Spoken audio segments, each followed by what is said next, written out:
I downloaded the Finch self-care app onto my phone. Do I like it? Has it been helpful? Stay tuned for my honest and unsponsored review. I hate when a video tries to keep you watching by taking forever to get to the point, so I'm gonna tell you up front, this review is 95% positive. I really like Finch and recommend it to people all the time. Now I'm going to talk a bit about how the app works and what I like and don't like. I hope you'll stick around. Finch is an app that encourages you to take care of yourself by taking care of a cartoon bird. There's more to the app than this, but that's how I would sum up the basic premise. There's a free version of Finch, which is totally usable and hasn't made me feel particularly restricted, or you can upgrade to Finch Plus to unlock even more features. To be clear, this isn't like those digital pets from the 90s that required you to do specific things for them on a specific schedule or they'd die. My Finch, we'll call them Burb, makes zero demands on me and will live forever, no matter what I do or don't do. Finch doesn't try to motivate with guilt or fear. It motivates with fun. You see, completing the goals I set for myself, or using the various self-care tools built into the app, gets me rainbow stones, an in-app currency that lets me buy Burb clothes, home furnishings, dyes to change up their look, and plane tickets to visit different parts of the world. Right now Burb is exploring Cairo, Egypt. Also, when I complete goals or use the app's self-care tools, it gives Burb energy. And each day, once they're fully energized, they'll leave the Burb house and go exploring. Upon their return they'll have something to tell me about their day. In the meantime, I can keep on completing goals or using the self-care tools, and each thing I do will bring Burb back a little sooner. So, in a nutshell, I've been showering and cleaning the kitchen and whatnot so I can witness the cuteness of Burb learning about the world, and also so I can have fun dressing them up and decorating their living space. I could choose to ignore the shopping and decorating aspects of Finch. I could, if I wanted, use the app strictly as a to-do list, or a journal, or a place to do guided breathing exercises. It's not like Burb pushes me to buy them things. I just find that the prospect of getting them cool new stuff is a very good motivator for getting things done. Here's another motivating thing about Finch. Sometimes, Burb finds an egg that will hatch into a micro pet for them after I've completed a particular goal 7 times. There are a bunch of different micro pets to be had, and I won't know what I'm going to get until I get those goals done and see the egg hatch. So if I'm struggling with a particular goal, I might link an egg to it in order to build some extra incentive. And, every month Finch releases some outfits and decor with a particular theme. As I'm filming this, the theme is Glimmering Gardens, which is kind of an elfin or fairyland vibe. And these items are given as rewards when I successfully send Burb on an adventure. So when I take care of myself, I get to collect exciting new things for Burb. I'd like to mention that the clothes and accessories I can buy for Burb include Pride merchandise and various kinds of disability aids, and I love the inclusivity of this. I also love that nowhere on the app have I seen weight loss suggested as a goal.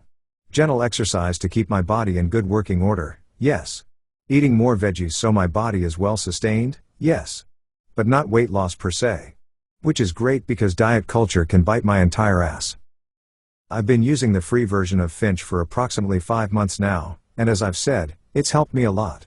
I might even say it's changed my life.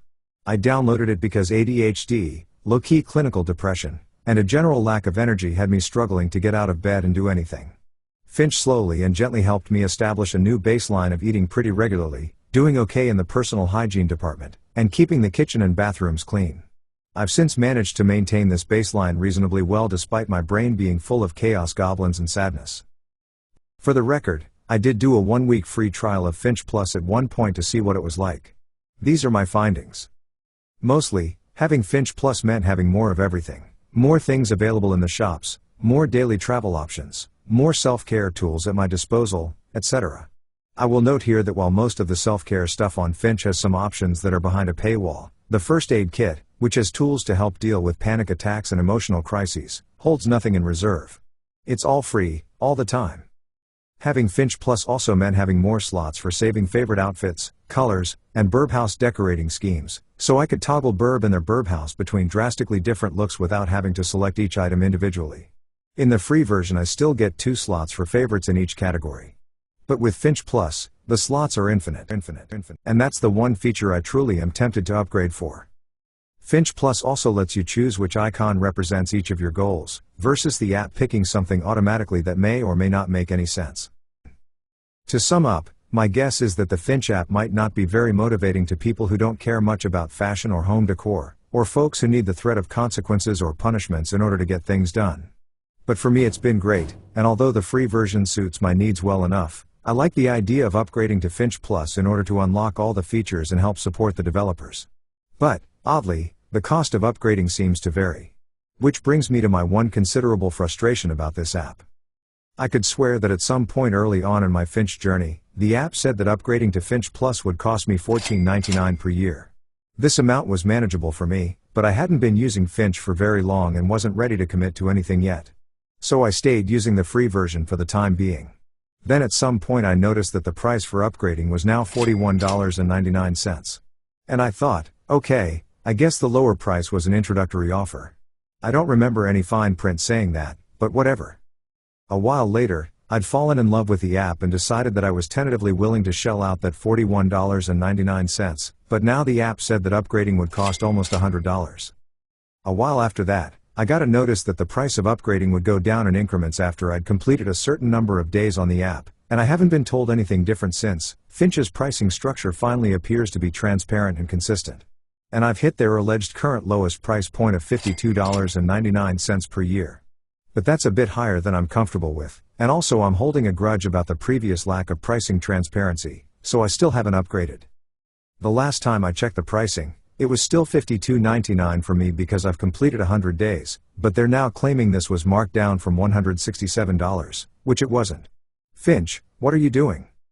Now, like I said, Finch has been a game changer for me.